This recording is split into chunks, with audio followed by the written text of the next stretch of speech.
สบายดีเพื่อนครูทั้งหลายข้าพเจ้าจะมาแชร์ประสบการณ์เกี่ยวกับการสอนที่เอานักเรียนเป็นใจกลางเนาะที่จริงแล้วข้าพเจ้าก็สอนมาตลอดก็คือการเอานักเรียนเป็นใจกลางและสามารถที่ประเมินผลตัวจริงจากการเรียนแต่ว่าอยู่ในห้องใหญ่นี่ก็ตั้งแต่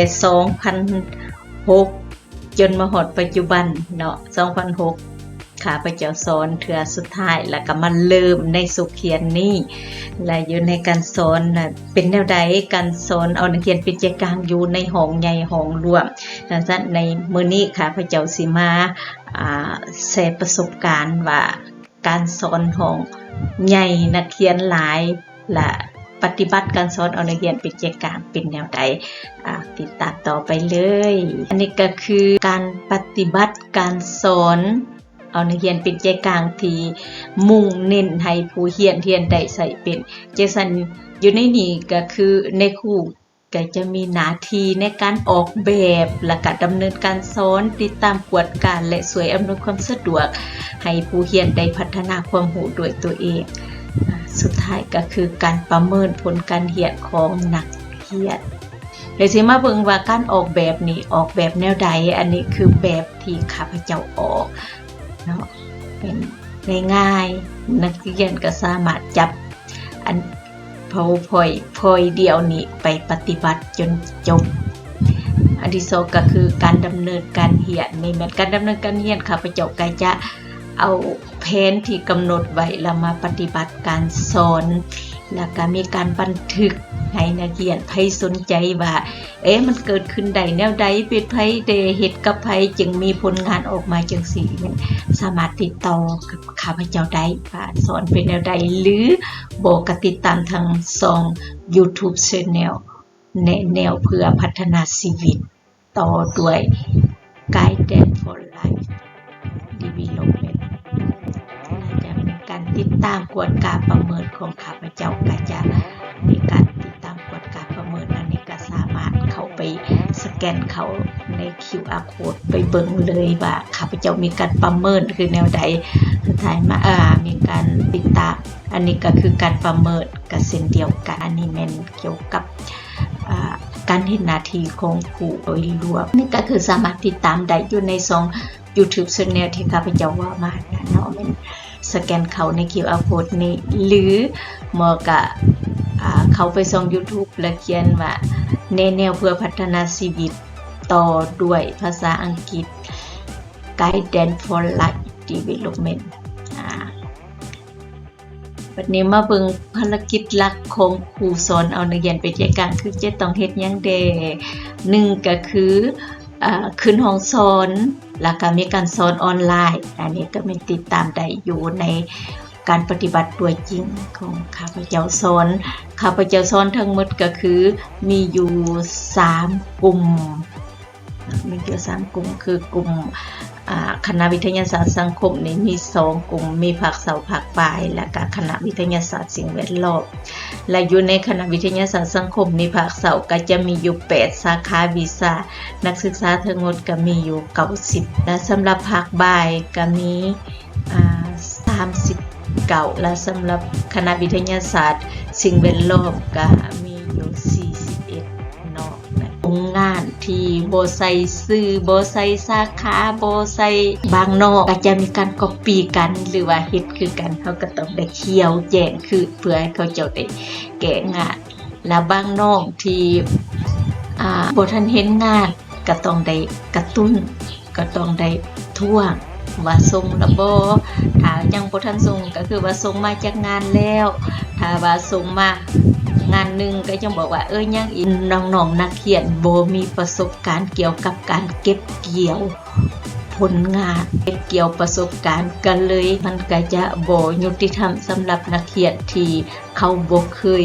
ได้เฮ็ดมาแต่ในเรื่องการเก็บสะสมประสบการณ์ก็เลยมาว่าหันให้มันเสมอกันว่างานกลุ่มเก็บสะสมผลงานจะให้คะแนนว่าไผติดต่อกับอาจารย์ไผประสานงานส่งงานแนวใดตัวนั้นก็จะเป็นคะแนนส่วนรวมขึ้นห้องเพราะข้าพเจ้าจะบ่ได้เน้นว่าเอาการติดต่อสื่อสารเป็นงาน เป็นคะแนนส่วนรวมแล้วก็ขึ้นห้องเนาะอันนี้แม่นการอัปเดตข้อมูลที่เฮาจะประสานกับนักวันนี้เฮามีการกระตุกสุกอยู่ให้นักเรียนเพื่อประสบผลสำเร็จยกตัวอย่างว่างานที่เฮาสามารถกดจบเผยแพร่แล้วได้2งานสรุปแล้วอันนี้แม่นของผู้ใดและอาจารย์ใดอยู่ในนี้ถือว่าโคดประสานงานแล้วก็กระตุกสุกอยู่ให้นักเรียนไปมีผลสำเร็จนี่มันเป็นสิ่งที่สำคัญที่สุดในการสอนเอานักเรียนเป็นใจกลางนั่นคือพัฒนาผู้เรียนที่มีความแตกต่างกันจึงได้ใส่รายละเอียดคือเฮาพยายามเก็บข้อมูลให้ละเอียดที่สุดเพื่อว่าเวลาถามมาเฮาได้แชร์สิ่งนั้นให้เขาเจ้าเบิ่งยกตัวอย่างว่าอ้าวอาจารย์น้องส่งแล้วคือยังบ่เห็นก็จะบอกว่าโอเคอาจารย์ได้เก็บข้อมูลไว้ให้นะอันนี้แต่วันที่27เดือน2ได้พยายามโหลดขึ้นมาไว้ย่านว่า WhatsApp หรือว่าอินเทอร์เน็ตมีปัญหาข้อมูลน้องๆจะเสียจังซี่ก็คือโหลดมาไว้อันนี้ก็คือแจ้งรายละเอียดให้นักเรียนว่าอาจารย์กำลังดำเนินการเก็บข้อมูลกลุ่มบอกก็จะแชร์ให้ว่าอันนี้คือสิ่งที่คนดื้อที่อาจารย์เก็บไว้ให้อันนี้ก็คืออาจารย์กำลังจัดระบบข้อมูลนะนี่มันการปฏิบัติการกระตุกสุกยู่การให้กำลังใจการสื่อสารเพื่อให้นักศึกษาเฮาได้ดำเนินการเรียนไปสู่ผลสำเร็จค่ะสาขาก็คือให้เพิ่นกวดเบิ่งว่าอยู่ในกลุ่มนี้ถูกต้องระบ่ไผยังมีขาดไผยังบ่มีชื่ออยู่ในกลุ่มตัวนี้เนี่ยก็คือเวลาที่เห็นชื่ออยู่ที่ส่งมาให้นี้เวลาไปกวดวิดีโอให้สามารถเห็นว่าผู้เกี่ยวหันเฮ็ดอีหยังอยู่บอนใดอันนี้ก็คือการตรวจสอบรับประกันว่าการเฮ็ดเวียกเป็นกลุ่มมีประสิทธิภาพที่เฮามุ่งเน้นให้ฝึกทักษะการเฮ็ดเวียกสวยกันร่วมกันจังซี่อยู่ในการกลุ่มที่จะออกมาดีก็ต่อเมื่อว่าสมาชิกทุกคนพร้อมเพรียงเคียงหน้าจังซั่นอยู่ในระบบของกลุ่มก็ให้รายงานว่าเฮ็ดเวียกกันแนวใดไผเฮ็ดหน้าที่หยังอันนี้ก็คือได้เน้นตลอดในเวลาที่สอนให้นักเรียนอันนี้เขาก็จะเอามาถือว่าคะแนนการประเมินนี่มันยุติธรรมที่สุดสำหรับน้องๆเนาะอันนี้เป็นสาขาแล้วผู้ใดที่บ่ทันส่งกับคนเขียวก็ได้ผลดีอยู่บนว่าเวลาเฮาส่งนี่ปั๊บแต่ละกลุ่มก็ได้ผลเขียวและจากนั้นเฮาก็จะมาติดตามเบิ่งผลงานคือการให้ดาวดังถึงนี่อันนี้ก็เป็นส่วนหนึ่งที่กระตุกสุกอยู่ให้นักเรียนได้ใส่ใจว่าเฮาต้องเห็นความหมายของการให้ดาวแล้วก็ไปเบิ่งการเรียนเนาะอันนี้ก็คือกลุ่มคณะวิทยาศาสตร์สังคมคือการภาคบ่ายที่จริงภาคบ่ายนี้มี4สาขาแต่ตอนนี้เห็นงานกลุ่มมา3ยังอีกกลุ่มหนึ่งอันนี้ก็คือจะบอกว่าอยู่ในคะแนนงานกลุ่มนี้จะให้ 30% ศึกษาและอันนี้ก็คือคณะวิทยาศาสตร์สิ่งแวดล้อมที่จริงส่งมา3สำเร็จไป3แล้วเนาะอันนี้มันข้าพเจ้าเอาเข้าก่อนที่ข้าเจ้าส่งมาอันนี้ก็คือข้อมูลที่แจ้งให้กับนักศึกษาคือกันว่าอาจารย์ได้เก็บข้อมูลที่นักศึกษาส่งมาให้ลงอยู่ใน YouTube นี่นะนักเรียนสามารถเข้าไป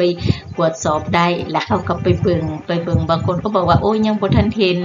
อาจารย์ก็ได้แจ้งขึ้นไปว่าอาจารย์ได้เก็บข้อมูลไว้แต่บ่ทันได้มา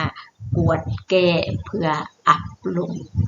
ขึ้นใน YouTube ได้เนาะอันนี้ก็คือ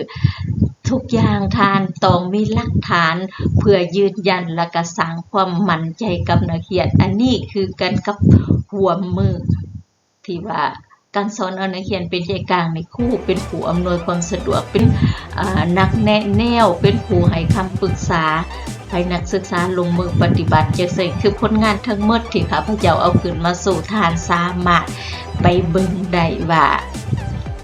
อันนี้คือผลสำเร็จของนักเรียนในครูเฮากะกวดแก้แนะน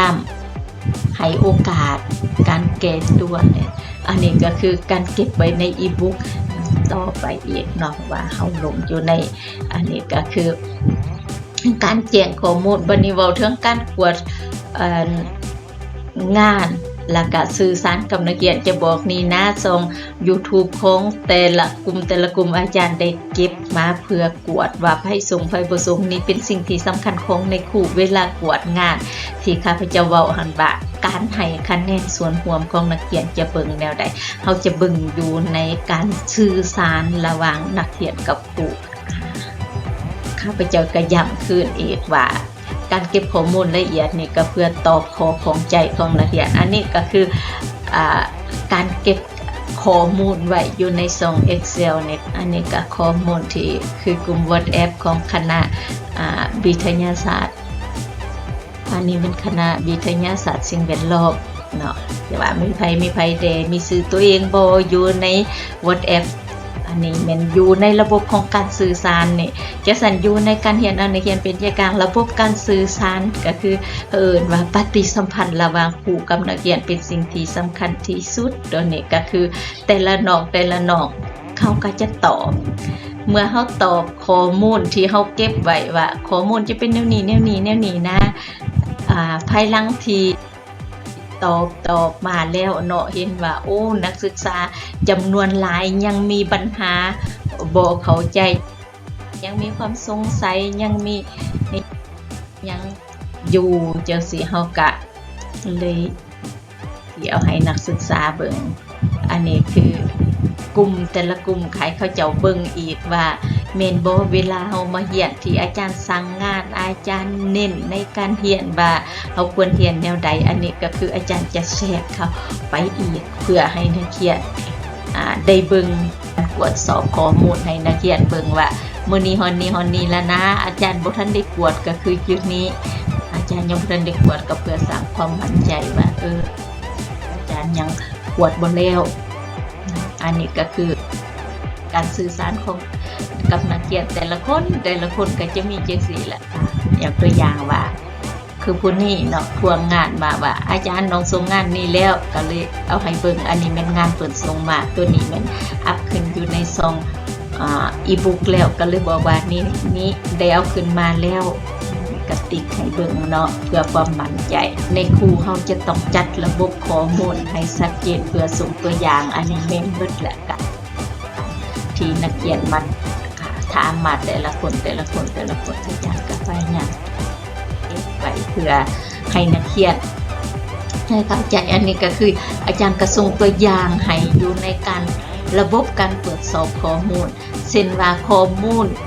นักศึกษาคนใดที่ส่งมาครบพร้อมกันก็คือจะบ่ยากก็จะส่งให้เบิ่งโหลดงานก็คือ1 2 3โอเคผู้นี้คือครบแล้วก็แชร์ไปให้ผู้อื่นว่างานน้องๆครบตามนี้หรือบ่อันนี้คือตัวอย่างผู้ที่ส่งครบแล้วจะอันนี้ก็คือระบบของการส่งงานก็คือจะเป็นอันนี้ผู้ส่งบ่ครบยกตัวอย่างส่งมาเท่านี้อาจารย์ก็จะแชร์ของคนอื่นให้ว่าอย่างแนวนี้นะเบิ่งตัวอย่างของเขานะและจากนั้นก็อันนี้ก็คือตัวอย่างของผู้ที่ส่งครบอันนี้ก็คือตัวอย่างของการสะสมผลงานของแต่ละคนเขาสะสมผลงานแนวนี้มานะเขาต้องปฏิบัติอันนี้คือแผนที่เขาสอนให้ไปเบิ่งวิดีโอตัวนี้อันนี้แม่นกิจกรรมที่อาจารย์วางไว้มือทำอิฐที่ขึ้นห้อง